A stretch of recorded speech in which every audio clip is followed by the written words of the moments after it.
A man kneels alone in the rain on a rooftop, performing a desperate ritual. He calls out to a higher being, begging for power, wealth, fame, and fortune. His true wish, however, is heartfelt. He wants enough strength and resources to cure his mother's illness, pay off his debts, and live a better life. As he prays, his phone displays a mysterious message asking if he wishes to become a specialist, and whether he's prepared for the consequences, hinting that his plea is about to be answered in an unexpected way. Lying on the ground in the aftermath of the ritual, he appears exhausted and emotionally shaken. Strange mist-like energy gathers around him, suggesting that some supernatural force has responded. As he opens his eyes, tears still visible, he realizes something has happened. He mutters that he's still alive and wonders whether the ritual actually worked, hinting that the power he begged for might now be taking effect. Slowly gets up, confused but sensing that something inside him has changed. As strange energy swirls around his body, he's startled to see a glowing, ethereal version of himself emerging from the mist. Shocked, he wonders what's happening and questions whether this mysterious form is really him. The scene then shifts to a vast cosmic space filled with stars and nebulous light, suggesting that he's about to encounter a supernatural being or enter another realm connected to the ritual's power. Finds himself in a surreal, otherworldly scene dominated by a massive, glowing tree towering over the city. Confused, he wonders where he is. Suddenly, a glowing presence addresses him, revealing that he has successfully performed the summoning ritual. A mysterious, floating red card appears as the entity tells him he may now make a wish, any wish he desires. He reacts with excitement, realizing that the red card may function like a golden finger, a cheat ability often seen in novels. He eagerly decides to take advantage of this chance. Confident and thrilled, he makes his first wish. Please help me fulfill 10 more wishes. However, as soon as he voices it, the atmosphere turns ominous. The entity behind the card reveals a monstrous, fanged mouth, and the surroundings shift into a dark, sinister void. The being acknowledges the wish, but in a menacing tone, suggesting that granting it may come with a dangerous price. Dark purple energy erupts as the red card transforms into a monstrous, armored being. The atmosphere becomes chaotic and violent. The creature declares that since the protagonist wished for more wishes, he must now clear the debt by offering something in return, hinting that his soul is the price. The protagonist stumbles back in fear as the towering creature looms over him, making it clear that his seemingly clever first wish has triggered a dangerous consequence. Panics and tries to question the monstrous entity, but the being dismisses him as unworthy to even know its true nature. It explains that mortals like him only gain the right to make a wish through a special contract. Now that the deal has been established, it demands he repay the price. Realizing the gravity of the situation, he freaks out. His clever wish has essentially trapped him in a binding contract with a terrifying demon-like creature. Desperate to survive, he turns and runs, hoping he can escape before the entity claims what it's owed. The demon explains the cruel terms of the contract. Once a wish is granted, any attempt to run or break the deal triggers immediate punishment. As the protagonist flees, hellish flames erupt around him, engulfing his body and causing him to scream in agony. The monster mocks him, calling him a new soul and remarking how boring and weak he is. It coldly states that he should simply accept his fate and die. The monster describes the torment as contract pain, explaining that once the bond is established, suffering from breaking its terms is the mortal's own fault. It mocks the protagonist for thinking he can use the contract as an excuse to avoid dying. Surprisingly, he talks back, trying to reason with the creature. He points out that despite being powerful, the monster didn't immediately kill him. That means it was testing him, looking for someone suitable as a candidate for something greater. His realization hints that there might be a deeper purpose behind the summoning, and that the monster's true intentions aren't as simple as just devouring him. Despite being burned and battered, stands his ground and boldly asks the monster whether he's now worthy of forming a new contract. The demon pauses, then bursts into wild laughter. Amused and intrigued, it calls the situation interesting and admits the boy is the first human who has ever dared to negotiate with it. Impressed by his courage and persistence, the monster declares that the boy has piqued its interest, implying that a new, far more dangerous partnership may now be possible. A new contract scroll appears before the protagonist. Burned and exhausted, he gathers his resolve. The demon declares that if the boy can grant its single wish, it will give him a new life. The protagonist asks what the wish is. And the monster reveals its demand. I want to make 999 more wishes. The demon grins with monstrous excitement, turning the tables. Now it is the one asking for unlimited wishes, mirroring the protagonist's earlier trick. Badly injured and moments from death, he is warned by the demon that he has less than a minute to live. He realizes he has no real choice left. When asked for his decision, he gives a pained smile and replies, "I'll obey you, boss." He signs the fiery contract, sealing the pact. Immediately afterward, his consciousness returns to the real world, and he finds himself back at his apartment door, alive, suggesting the contract has taken effect and granted him a second chance. Stands outside his apartment, shaken but alive. He realizes no one witnessed what happened and complains about how the boss demon just dumped him back without instructions. A portal briefly appears, and the demon's voice tells him it will contact him only when needed. Confused and frustrated, the protagonist wonders what he's supposed to do now, but gets no answers. Accepting that the demon won't explain anything further, he decides to take things step by step and heads inside, ready to face whatever comes next. Enters his apartment, relieved to be home. He notices the place is empty and wonders if his mother is still out working overtime despite being sick. He sees a note on the table and picks it up, recognizing it as something she wrote, probably instructions or a reminder. Just as he's processing everything, someone suddenly shouts, "Hey, you brat!" Interrupting his moment and signaling someone else is now entering the scene. A man suddenly attacks him with a metal bat, smashing him in the head and knocking him to the ground. More thugs enter the apartment, furious that he supposedly ignored their calls. One of them orders the others not to kill him, only to beat him badly, suggesting this isn't their first time threatening him and his family. Bleeding and disoriented, the protagonist struggles to stay conscious as he demands to know who these men are and why they're doing this. The thugs continue their ruthless beating. One of them kicks him repeatedly, furious that he dared ignore their calls.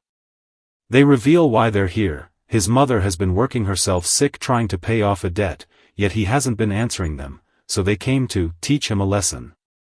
Another thug steps in, explaining coldly that they allowed his mother to live only because she's still useful for repaying the debt. To them, he's worthless. One of the men grabs him by the hair and slams his face toward the floor, snarling, "You're not even worthy of breathing my air." The scene makes it clear, these men are debt collectors who have been exploiting his mother, and they see him as nothing more than trash in their way. Dreamlike memory of the protagonist's childhood. He clings to his mother, upset and scared. She gently asks if he wants to stop drawing because he's been discouraged by others. He explains that he had a nightmare. In it, a giant beast chased him, and his mother had to work endlessly each day, growing weaker and weaker, until she collapsed and never woke up again. He's terrified of losing her and doesn't know what to do. His mother listens quietly, then begins to speak, suggesting she has something important to tell him about never giving up or about the meaning of dreams. In the warm memory, the young asks his mother what will happen if he can't become an artist. She gently reassures him, placing a comforting hand on his head. She tells him that even if the sky falls, she'll hold it up for him, encouraging him to trust himself more. Her words give him strength and comfort, reinforcing how much she supports him despite their hardships. Back in the present, those memories ignite something inside him. His eye flashes with a fierce blue light, signaling a sudden surge of determination or power awakening within him. The lead thug mocks him again, demanding he speak. As he swings another punch meant to crush him, the situation flips. he awakens with newfound resolve and power. In a sudden burst of strength and speed, he unleashes a powerful strike that sends the thug flying across the room, smashing him into the floor with immense force. This marks the moment he finally fights back. The thugs are stunned as a sudden attack sends their leader flying. One of them warns the others that if they keep hitting him, he'll die, but then realizes something is different. A powerful aura surges around the protagonist, shaking the room. The thugs panic when they recognize it. This energy is from someone who has broken through the star level, a level of power far beyond ordinary people. Realizing the weak kid they were beating moments ago now possesses terrifying strength, they're shocked and terrified, knowing they've messed with someone far more dangerous than they thought. A crackling blue aura engulfs the protagonist as he stands up, his injuries seemingly irrelevant now. He wipes blood from his face, his expression cold and sharpened by newfound power. He scoffs at the thug's arrogance, criticizing people who look down on others while pretending they can decide who's allowed to rise. He mocks their constant whining and cruelty. With glowing blue eyes and overwhelming pressure filling the room, he delivers a chilling command. It's so noisy. So shut up. This marks his complete transformation, from a beaten victim into someone terrifyingly powerful and ready to fight back. The remaining thugs, shaken by what just happened, try to regain control. They convince themselves that the protagonist's sudden power surge must be temporary, an awakening that hasn't fully stabilized.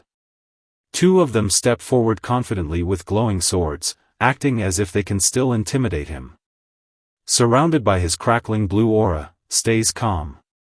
He realizes these men aren't here for any legitimate debt, they're only exploiting his mother's illness to squeeze out money. He narrows his eyes and concludes. In that case, I'll just make sure none of you ever threaten Mom again. He prepares to fight, fully awakened and determined to protect his mother from them once and for all. One of the thugs charges him, shouting in rage. But the protagonist remains calm, his glowing eye showing sharp focus. He's already analyzed their movements and strengths. When the thug slams his weapon into the floor with full force, the attack only destroys the ground. Because he has already vanished from his sight. The thug panics, looking around in confusion. Where's he? The tables have fully turned, now they are the ones being hunted. Reappears behind one thug and instantly knocks him out with a single, precise strike, leaving the other stunned. Another thug tries to attack in panic, charging forward with his weapon. He's terrified because his movements are impossibly fast for someone who was nearly dying minutes ago. Even as the thug swings, he analyzes him calmly. He notes that this man is physically stronger than the others, but still slow. He turns his back slightly, preparing a counter, and thinks. Just like this. I'll erase you next. The scene shows the protagonist completely dominating the fight with overwhelming skill and newfound power. The thug swings down with full force, but he easily blocks the attack and counters with a swift, devastating strike that sends the man flying. The thug is shocked, he can't understand how he can be this strong now. As the man crashes to the ground, coughing blood, he stands unharmed and unbothered. The injured thug groans in pain, completely overwhelmed by his newfound power. The injured thug falls to his knees, shaking as he approaches with calm, intimidating confidence. Terrified, the thug begs for mercy. He tells the man to deliver a message to their boss. He'll pay off the debt, but they must never bother him again. Then he orders the thug to take the others and get out. The terrified man agrees instantly and drags the rest of his group away. Left alone in the hallway, he watches them flee in silence, finally able to breathe again. The red card appears again, and he realizes the boss has been watching everything. The demon explains that he triggered a 5-minute awakening, which temporarily boosted his abilities, meaning he won the fight using borrowed power. He complains that the demon didn't warn him beforehand, but the demon mocks him, saying he should be grateful since this was a free gift. Then the demon adds another detail. As one of its contractors, he will continue receiving missions, and he must complete them if he wants to stay alive. Excited despite the warning, he grins and declares that he'll use these missions to become stronger and pay off all his debts. The demon laughs ominously, amused by his confidence, and hints that things are only going to get far more dangerous from now on. He asks the demon if there's any benefit for him after completing missions.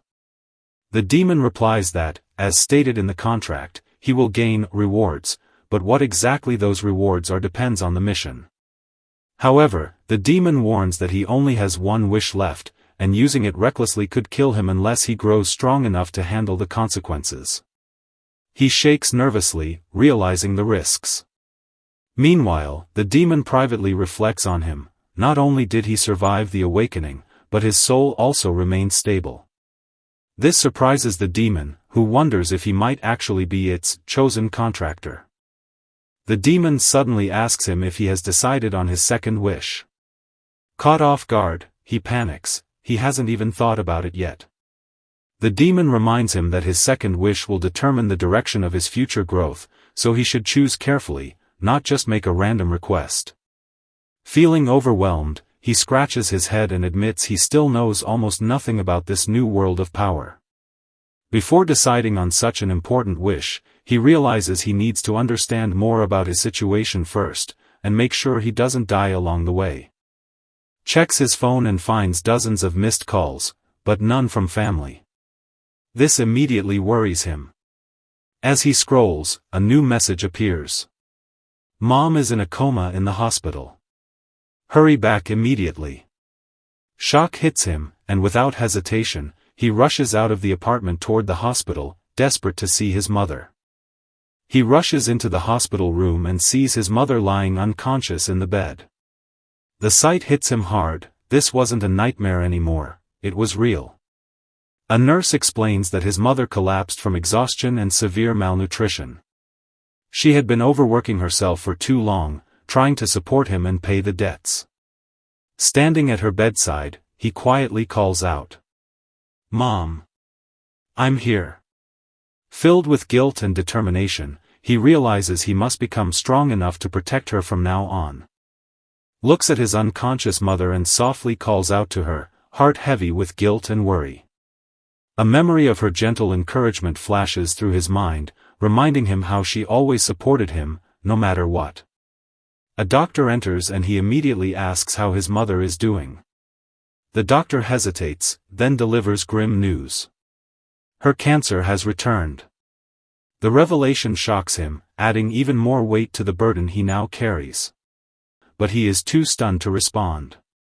As he stands there in silence, a relative, overwhelmed with emotion, starts to cry. She suddenly explodes at him, demanding, Why couldn't you even come see her? She gave you everything, our family gave everything." She accuses him of being absent while his mother struggled alone, collapsing from overwork. Her words hit him like a knife. He lowers his head, guilt crushing him, as a few small items, likely his mother's belongings, fall to the floor, emphasizing the weight of the moment. He stands in heavy silence as the relative's anger fades into exhaustion. She tells him that from now on, he needs to stay by his mother's side. She can no longer handle everything alone. She places a hospital payment slip on the table, explaining that the surgery is expensive and they've already borrowed as much as they can. They're depending on him now. Hearing this, he quietly asks whether there's really no other option. She shakes her head. With no time left to hesitate, he realizes the truth. From now on, we have no more time. He stands beside his mother's bed, fully accepting the responsibility he must carry. He walks through the night, weighed down by everything that has happened. The demon senses his anxiety and mocks him, questioning why he cares so much about a human woman who's just a stranger to the demon. But he doesn't react. He's too overwhelmed, too focused on what he must do next. He keeps walking, silently determined to no longer be that helpless person ever again. He walks with a heavy heart when the demon appears again, asking why he hasn't used his remaining wish yet. He tells the demon that he wants to save his mother without relying on a wish, because if he uses it now, he won't have anything left for later. He wants to grow strong enough on his own to handle everything. The demon grins, pleased by his answer, and says he can save his wish if he proves capable of completing the missions ahead. Before vanishing, the demon warns him.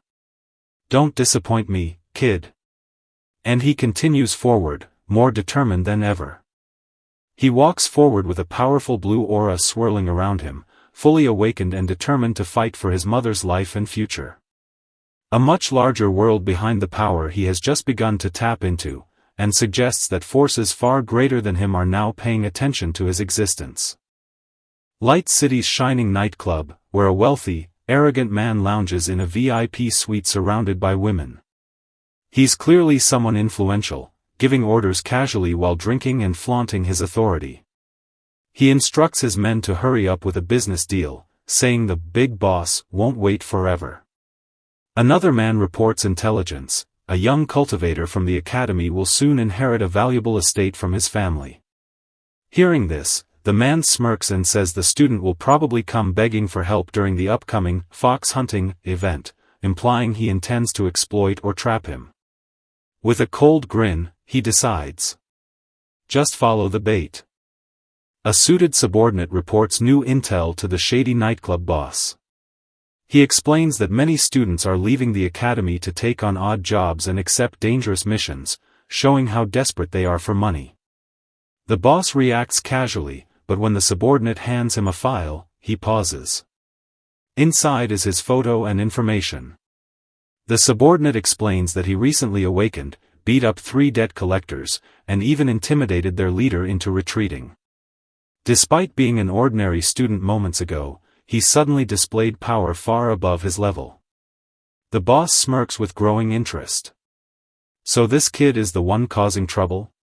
He reads the details and smiles wickedly, intrigued by him, clearly marking him as his next target. The boss grins and orders his men to keep a close watch on him, clearly seeing potential, or danger, in the boy's sudden rise. His goon eagerly agrees. The scene then shifts to the next morning, where he is seen running energetically through the city streets. This signals the start of a new chapter in his journey, with powerful enemies beginning to take interest in him, even as he moves forward to face whatever comes next. A friendly neighbor spots him running by early in the morning and is pleasantly surprised.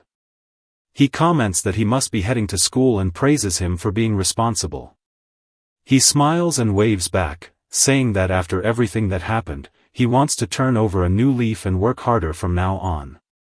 As he jogs off, the neighbor watches with a warm smile, thinking to himself that he really has grown a lot. After leaving the hospital, he spends a few days adjusting to his new body and studying the world around him. Thanks to the memories that merged with him, he quickly learns how this world works. People here gain power by taking special enhancement supplements called Track Fit. But becoming an awakened fighter is extremely expensive, one major reason he is drowning in debt. Even so, his body now shows traces of awakening. Compared to normal people, he has far greater physical ability. While training, he discovers his stamina has improved tremendously, allowing him to push harder than before. He decides to gather more information about Track Fit and search for opportunities, anything that can help him become stronger quickly without relying on his remaining wish. He finishes his morning run and checks his phone, realizing the Track Fit supplements he ordered have finally arrived. Excited, he quickly grabs the package, hoping it will help him get stronger faster. Even though the supplements are expensive and not guaranteed to work, he figures he has nothing to lose now. He jokes to himself that he didn't plan to rely on them, but since he already bought them, he might as well try. Afterward, he heads to school. In class, the teacher begins a lecture about the Oracle economy, explaining how awakened individuals influence society and how their abilities shape the world. The topic catches his attention, it's directly connected to the path he is now forced to walk. In class, he listens closely as the teacher explains how the world's power system works. There are multiple ranks, from level F all the way up to level S, and each rank represents massive differences in strength. To advance, a person must push their current level to its limit before breaking through to the next tier. The teacher also explains that high-ranked fighters can cause devastation comparable to bombs, making them extremely important to society. To keep up with such power, cities are divided into zones based on danger and energy levels. Stronger fighters live and work in higher zones, while ordinary people remain in the safer ones. He absorbs all this information, realizing how big the gap is between normal humans and true combatants. It becomes clear to him. If he wants to protect his mother and survive, he must climb this power system, no matter how difficult it is. As he listens to the lecture, some classmates nearby start whispering about him. They notice how different he seems lately, more focused, more intense. One of them mocks him, saying he probably failed the recent awakening exam and still acts like he understands everything. Another joins in, laughing at him for pretending to be special. He ignores them completely, thinking to himself that he has far more important things to worry about than their shallow opinions. The teacher then announces that the results for the next practical class will be posted soon, and anyone who performs well may get a recommendation for a future awakening exam. The class erupts in excitement. He remains calm, but internally, he knows this is his chance. If he can perform well, he might finally step forward into the awakened world for real. During physical training class, students warm up on the field while discussing the upcoming evaluation that could earn them a recommendation for the awakening exam. He stretches quietly, focused on preparing. Two classmates notice him and start gossiping again, mocking him for thinking he has a chance. They wonder aloud why someone like him, who supposedly failed before, is even trying. Another student tells them to stop provoking him, pointing out that he might snap back if pushed too far.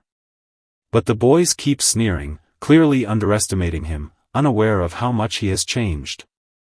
One of the bullies confronts him, mocking his past failures and saying he shouldn't even bother trying for the awakening exam. He shoves him, trying to provoke a reaction. Another student joins in, saying that during sparring later, he'll make sure to teach him a lesson. Instead of getting angry, he stays calm, which only frustrates the bully more. The bully snaps and charges at him, shouting that he'll tear him apart. Just as the punch is about to land, he catches the bully's fist effortlessly. Everyone is stunned. The tables have turned again. He calmly holds the bully's fist in place, unfazed. The bully is shocked, his punch, thrown with full strength, didn't even make him flinch. With cold confidence, he asks, "Are you done?" The bully's face twists in fear as he realizes something is terribly wrong. His strength is far beyond what it used to be. Blue energy flickers around him as he warns. "Didn't you say you'd tear my mouth apart? Try it now." Seeing his eyes glowing with power, the bully panics, stepping back and stuttering. And no, wait. The classroom tough guy suddenly becomes helpless, completely overpowered by him. He tightens his grip, and the bully is unable to break free. Just as things are about to escalate further, a sudden voice cuts through the tension. Their physical education teacher appears, radiating a dangerous aura, with glowing red eyes. He is introduced as Tan Zilwan, level 5 fighter. The teacher looks furious and demands, "Who gave you permission to cause trouble in my class?" The atmosphere instantly shifts. Even the bullies freeze in fear. The moment of confrontation is far from over. He now stands face to face with a powerful instructor who won't tolerate chaos. A tough-looking instructor sternly questions a student, clearly expecting trouble. However, he responds politely and calmly, saying he has no intention of causing problems. The mood then lightens as the student casually interacts with another guy in a training uniform, confidently telling him, "Pack it up," showing he's composed and in control of the situation despite the earlier tension. Overall, the scene shows the contrast between the instructor's suspicion and the protagonist's relaxed, self-assured attitude. The instructor gathers all the students for a physical test and explains that their results will affect their future assessments. He stands before the group, emphasizing how important the evaluation is and how it will impact their advancement. While the teacher motivates the class, one student struggles through the test, barely managing to continue. The scene highlights the pressure everyone is under, while he quietly observes the situation, staying calm and composed in contrast to the others' exhaustion. A muscular student finishes his set of exercises with an impressive final rep, drawing attention. Meanwhile, he leans casually against a wall, relaxed and uninterested in the commotion around him. A girl approaches him nervously, clearly flustered by his presence. She tries to speak, stumbling over her words as she explains that she's been looking for him because the teacher asked her to check on everyone's progress. He responds calmly, which only makes her more embarrassed as she realizes how awkward she's being. The scene highlights how effortlessly composed he is, contrasted with the girl's shy, panicked reaction. He walks alongside the shy girl as she explains that she's been handing out the teacher's supplements to help students perform better on the test. When she offers him one, he casually declines, saying he's out of money, clearly uninterested in relying on anything extra. Before she can continue talking, another student suddenly calls her over. Flustered, she rushes away, leaving him standing there calmly. She then tries to perform her own test but struggles badly, clearly embarrassed and overwhelmed. Meanwhile, the instructor observes another student finishing with an impressive score, marking 55. Pass, while thinking to himself that the student probably used supplements. The scene contrasts her nervous effort, the teacher's suspicion, and his calm detachment from all the chaos around him. He quietly thinks to himself about how many students have been using the teacher's supplements to boost their results. Even so, he believes he doesn't need any of that, his own natural strength is more than enough to pass. When his name is finally called, he steps forward calmly. The teacher looks surprised, realizing that he never bought a single supplement. Instead of respecting him, the teacher becomes annoyed and decides to make things difficult, planning to embarrass him in front of everyone to teach him a lesson. The scene sets up a clear clash, the teacher's spiteful intentions versus his quiet confidence. He steps up to begin the strength test, thinking casually that the exercise should be easy for him. But the moment he grips the bar, he suddenly senses something is wrong, the weight is far heavier than it should be. After focusing, he realizes the teacher deliberately increased the difficulty by secretly adding 10 kilograms to the equipment to sabotage him. Instead of backing down, he channels his strength, powering through the unfair load as energy surges around him. Despite the handicap, he refuses to lose. He tightens his grip and prepares to lift with full force, determined to overcome the teacher's dirty trick and prove his true capability.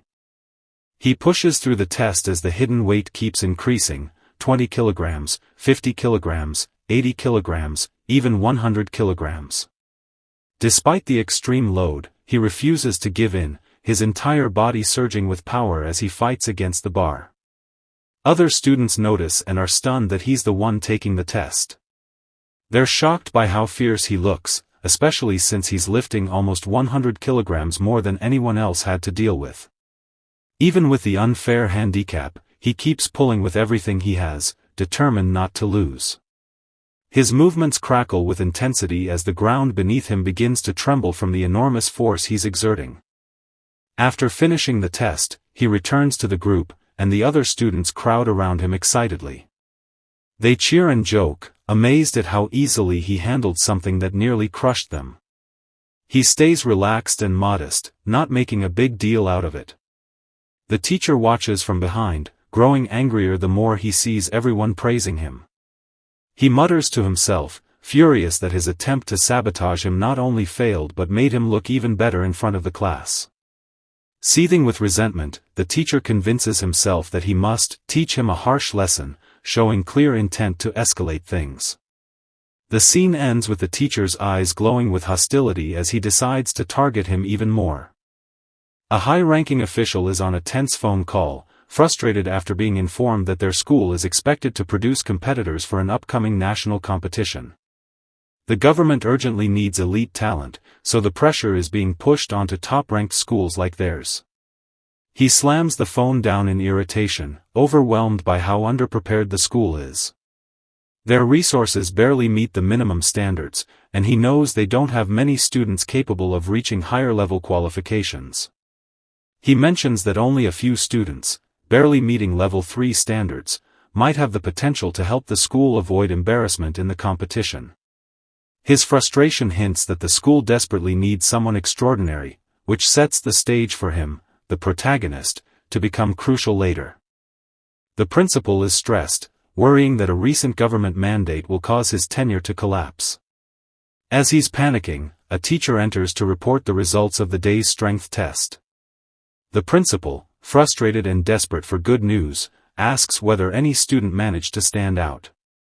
The teacher hesitates, then says that among all the underperforming students, there was one who exceeded expectations. Hearing that, the principal immediately becomes intrigued and demands to know who it is, hinting that he might finally have found the capable student the school desperately needs. The principal calls his name, so he heads toward the office, wondering what the meeting is about and hoping it won't be troublesome. As he reaches the door, a strange glow suddenly appears around his hand. Startled, he looks down to see fiery energy forming out of nowhere. Realizing what it means, he recognizes that a long-awaited special ability has finally awakened within him. After his power awakens, a mysterious fiery message appears, telling him he must complete assigned missions to safely use his new ability. He wonders why he has to obey something so strange, yet the instructions insist he must carry out each task quickly. While he's still thinking about it, he enters the principal's office. The principal praises his performance, impressed that his physical fitness already reaches a high standard. The principal also explains that his academic scores and overall adaptability are exceptional, but emphasizes that one thing is even more important than all of that, hinting at a crucial requirement he must meet next. The principal bluntly states that the most important factor for becoming an elite student is money, implying that without financial resources, advancement is nearly impossible. Because of this, the principal coldly suggests that he should give up pursuing the path of an oracle. When the principal shakes his hand, a surge of overwhelming energy bursts out from him. The principal is stunned, unable to comprehend the sudden explosion of power. The force becomes so great that it engulfs the entire room in a flood of blue light, shaking everything around them. Watching this, the mysterious entity that awakened his power is shocked as well, realizing that the power he just unleashed is far stronger than what was originally granted to him. After witnessing the massive surge of power, the principal becomes ecstatic and immediately tries to win him over with praise. But as the energy settles, he stands there calmly, his aura still visibly stronger than before. The principal, realizing just how exceptional he is, suddenly changes his attitude and excitedly declares that he must represent the school in the upcoming national competition. He, meanwhile, looks bewildered and awkward, unsure how to react to the principal's sudden enthusiasm. The principal explains to him why the school is desperate for strong students. He says that elites are crucial for the nation's development, and since society is becoming increasingly reliant on awakened powers, talented individuals are in high demand. He listens quietly while the principal reveals that the school's resources are limited, and their overall student quality is weak. That's why they urgently need someone exceptional to represent them, someone like him. The principal then makes his offer clear. He wants him to participate in the upcoming awakened competition, promising full support from the school if he agrees. The scene ends with the principal stressing how important his decision is, not just for the school, but for their future standing. He listens as the principal talks about the school's declining situation and how important the upcoming competition is. Wanting something in return, he asks the principal about the black crystal stored in the cabinet, a mysterious relic that supposedly contains a powerful legacy from the upper layers. The principal explains that the crystal is extremely precious, but its value means nothing if the school collapses. If he can truly save the school by winning the awakened competition, then the principal agrees it's only fair to give the crystal to him. Hearing that, he confidently reassures the principal that he'll do everything he can in the competition, fully committing to the challenge. He finalizes the deal with the principal, agreeing to compete in exchange for the black crystal. When the principal notices the scorch marks on his hand, he casually explains that it's just the result of practicing his newly awakened power. The principal is impressed, noting that his progression is unusually fast. He then explains the concept of the hidden level, a special tier of strength that determines eligibility for national competitions. Hearing all this, he begins wondering what his own level might be now that his power has awakened. Just then, a teacher enters and requests the principal's attention. The principal instructs her to take him to the elite class and to issue him the school's special talent supplements. She then gestures for him to follow, and he leaves the office to begin the next step of his training. He walks with the teacher as she explains how the elite classes function and how important proper guidance is for someone with his talent. He thanks her politely, and she reassures him that with his ability, he'll adapt quickly. Suddenly, the physical education teacher from earlier rushes over and grabs him by the shoulders, panicking. He's worried that the principal discovered he tried to sabotage him during the fitness test and begs him not to expose the truth. Before he can respond, the teacher accompanying him firmly tells the PE instructor to let go, warning him that touching him again could lead to serious disciplinary consequences. After being warned, the PE teacher panics and flees, terrified of losing his job. Meanwhile, he returns to the dorms, thinking about how the day unfolded. As he stretches and relaxes, he reviews the mysterious system's earlier message telling him that he must complete missions to grow stronger. The system urges him to keep advancing quickly so he won't fall behind others of similar talent. But he isn't in a rush, he feels confident in his current strength and isn't worried about competition. Lying back on his bed with his phone, he decides that leveling up can wait, there's no need to force progress when he's already far ahead. After everything that happened, he checks his phone and sees a reminder: his debt repayment is due in 5 days. Realizing the urgency, he decides that earning money is his top priority right now. He returns to meet with the principal, who tells him that qualified students are sometimes assigned temporary part-time missions to gain real combat experience. Because he is exceptionally talented, the principal suggests he take on such missions as well. The principal also mentions that the school receives occasional requests from outside organizations asking for help with monster subjugation. If he's interested, he can take those jobs to earn both experience and money. Hearing this, he stays quiet, thinking it over. With his debt looming and his abilities rapidly growing, these missions might be exactly what he needs. He activates the system book, which immediately identifies the black crystal in the principal's office as a rare legacy item. The system explains that such relics contain inherited powers or techniques from powerful beings. He wonders why the principal hasn't used it himself, but the system clarifies that only someone with the correct qualification can unlock a legacy, authority alone isn't enough.